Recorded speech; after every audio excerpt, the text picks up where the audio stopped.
आज एक ऐसे शख्सियत से आपको मिलाएँगे जिन्हें देखे, जिन्हें सुने आपको ज़माना हो गया होगा। उनके बारे में आप किस्से कहानियाँ सुने होंगे, उनके राजनैतिक सफ़र के बारे में सुने होंगे। महाराजगंज जिले के साथ-साथ पूर्वांचल और उत्तर प्रदेश में उनके नाम को भी सुने होंगे, लेकिन बीते कई दिनों से वो किस हाल में हैं, कहाँ हैं, इन चीज़ों से आप अनभिज्ञ होंगे।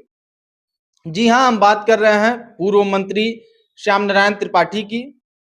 5 बार के विधायक और पूर्व मंत्री श्याम नारायण तिवारी हमारे साथ बातचीत करने के लिए मौजूद हैं। अवस्था की अगर बात कर लें तो 95 वर्ष की अवस्था हो गई है, लेकिन आज भी लोगों के बीच में रहते हैं, अपने गाँव पे रहते हैं, लोगों से मिलते हैं। 1977 में पहली बार विधानसभा का चुनाव जीतने वाले श्याम नारायण तिवारी पूर्व मंत्री से हम लोग बात करेंगे। स्वास्थ्य कैसा है पहले ये बताइए, ठीक हैं आप? ठीक है। अ, 5 बार के आप विधायक रह चुके हैं, 1 बार मंत्री रह चुके हैं। आज जब हम आपके घर में आए तो हमने देखा कि बड़े सादगी के साथ आप जीवन बिता रहे हैं, एक चारपाई पे बैठे हैं।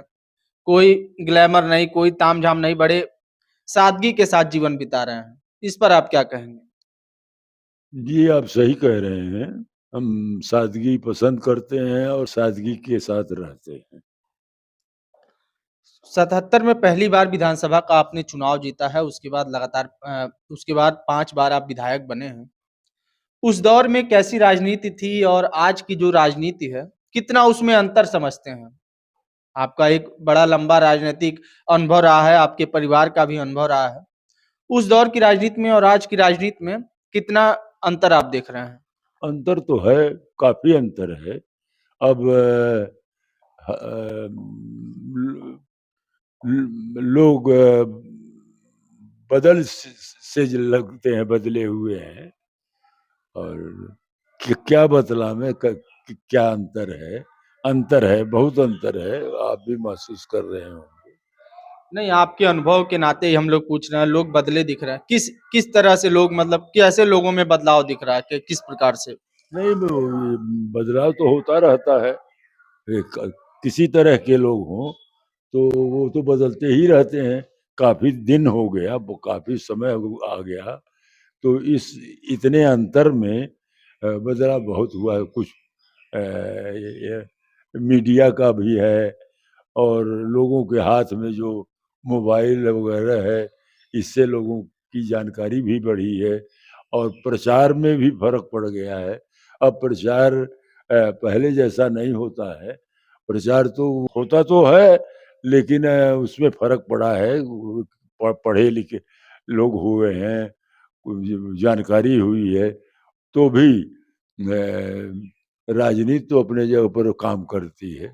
अच्छा, जब आप पहली बार चुनाव जीते होंगे, उस समय कैसा प्रचार-प्रसार था, राजनीति करने का तरीका कैसा था? आज तो बड़ा ग्लैमर का ज़माना हो गया, लोग 20-20 गाड़ियाँ लेकर चलते हैं, तब लोग समझिए चुनाव में माहौल बनता है कि हाँ भाई बढ़िया नेता है।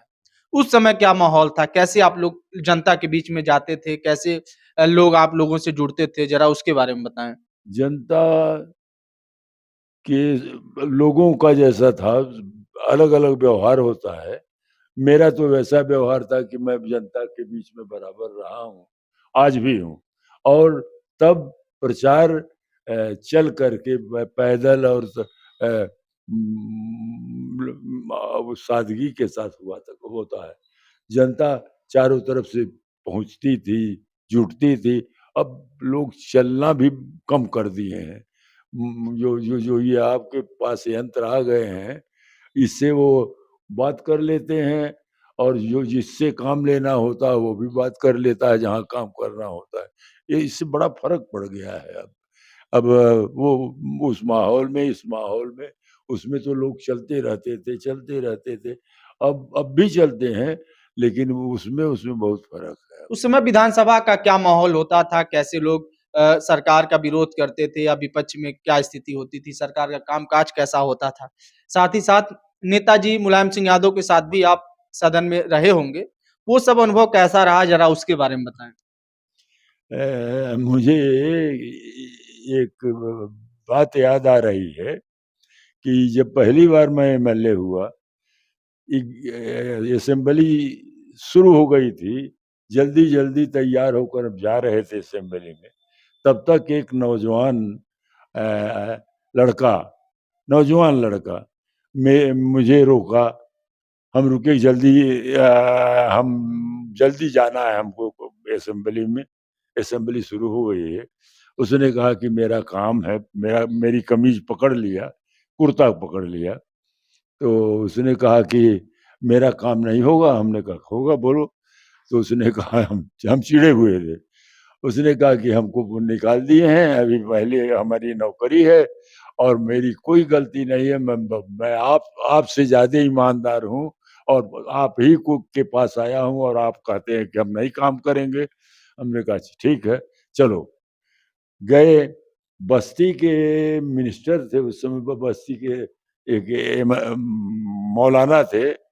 उनकी उम्र रही होगी उस समय, हम तो कम उम्र के थे, उनकी उम्र रही होगी करीब 50 साल तो रही ही होगी। बाल पके हुए थे, दाढ़ी रखे थे। हम गए तो हमने कहा कि साहब एक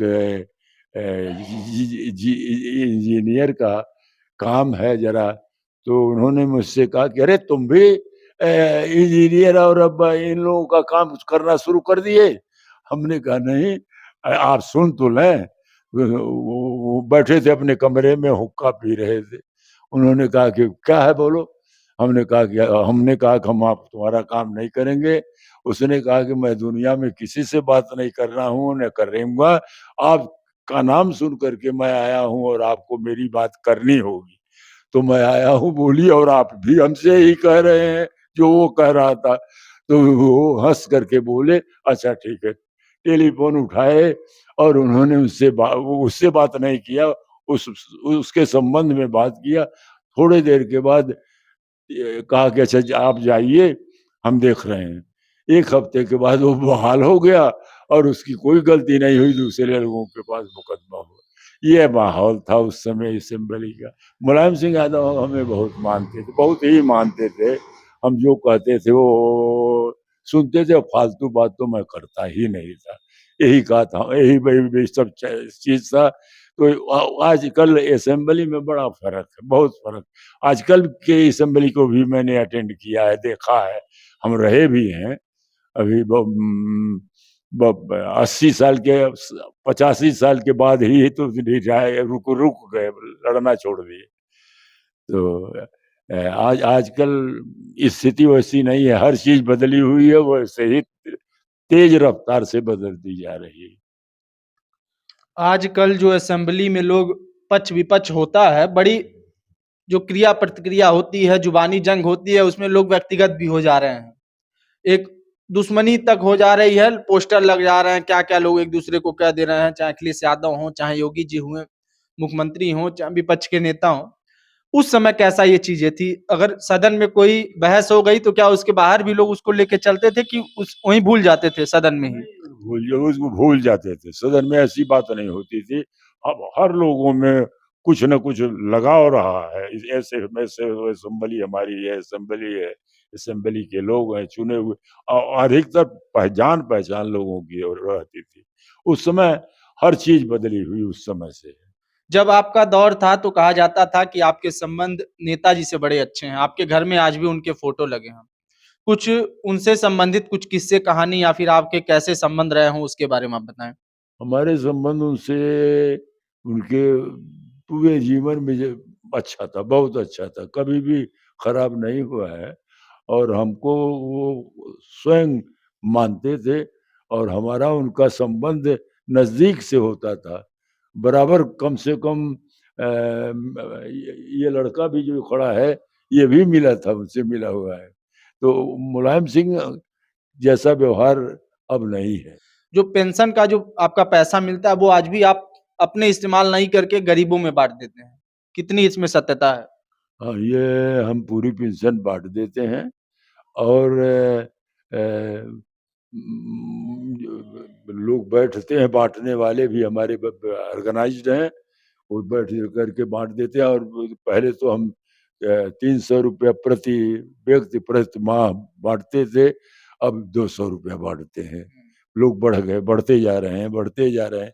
इनकार नहीं किया जा सकता था। तो सारी पेंशन बट गई, बट जाती है, अभी आज ही बटी है। तो कितना कितना पेंशन मिल रहा है और कितने लोगों में लगभग बँट जा रहा है? हमने बहुत ऐसा नहीं देखा कि हम जान पाएँ कितनी पेंशन है हमारी, लेकिन लगता है कि 80,000 से कम नहीं है, ज़्यादा ही हो सकती है, वो पेंशन पूरी बँट जाती है। अच्छा, अमर मणि जो आपके भतीजे हैं, क्या उनसे मुलाकात हुई आपकी उनके जेल से बाहर आने के बाद? जी, अमर मणि जी का आपने नाम लिया, क्या उनसे आपकी मुलाकात हुई उनके बाहर आने के बाद? अब यहाँ बराबर मुलाकात तो 1 महीने लखनऊ में हम और वो एक साथ रहे हैं और कल भी बात हुई है, रात में भी बात हुई है।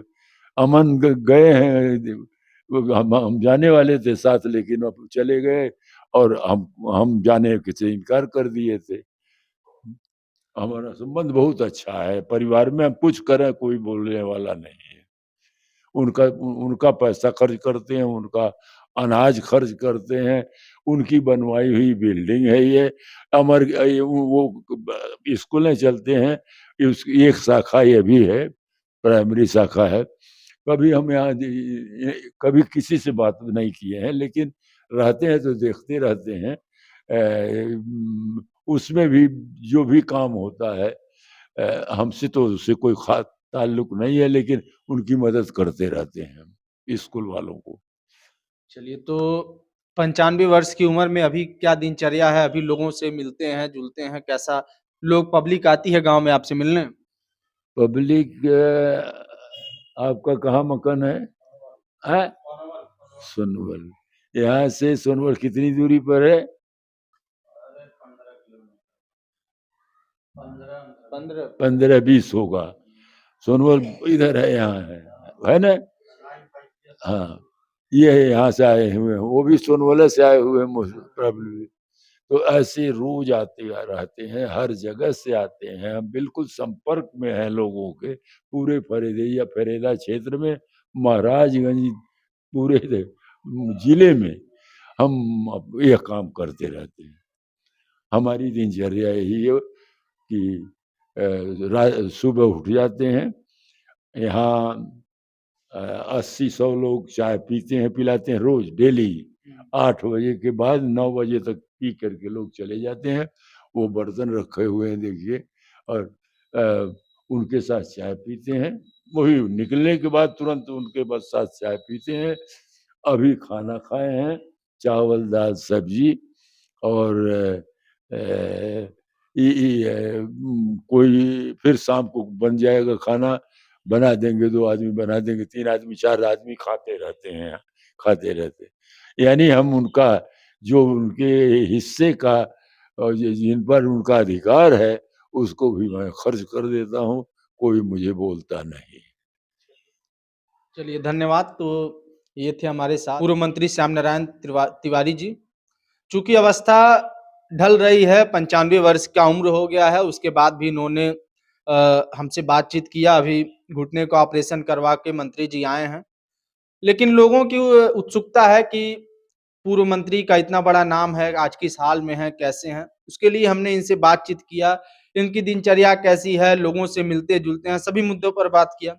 साथ ही साथ सबसे बड़ी ख़ासियत ये है कि आज भी लगभग 75-80 हज़ार जो पेंशन मिलता है, वो गाँव के सैकड़ों लोगों में मंत्री जी बाँट देते हैं।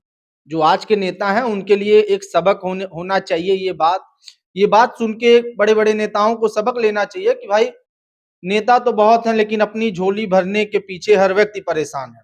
लेकिन उसमें एक नज़ीर का काम करने वाले इतनी अवस्था होने के बाद भी श्याम नारायण तिवारी जी अपने वेतन के पैसों को गरीबों में बाँटते हैं। साथ ही साथ अपने भतीजे अमर मणि, उनके नौतनवा के पूर्व विधायक अमन मणि, उनके ये कह रहे हैं कि उनसे भी पैसा लेके हम गरीबों में बाँट देते हैं, उनका हिस्सा भी उन अपने परिवार के सदस्यों का हिस्सा भी लगातार गरीबों की मदद में बाँटते रहते हैं। तो कुल मिला-जुला कर 95 वर्ष की उम्र में इतना नेक कार्य ये कर रहे हैं, इनसे हमने बातचीत किया। इनके स्वास्थ्य की स्थिति कैसी है, ये भी हमने जानने की कोशिश की, साथ ही साथ आपको दिखाया कि मंत्री जी क्या कुछ कह रहे हैं। तमाम अन्य खबरों के लिए हमारे साथ बने रहें और देखते रहें हिंदी नेटवर्क। धन्यवाद।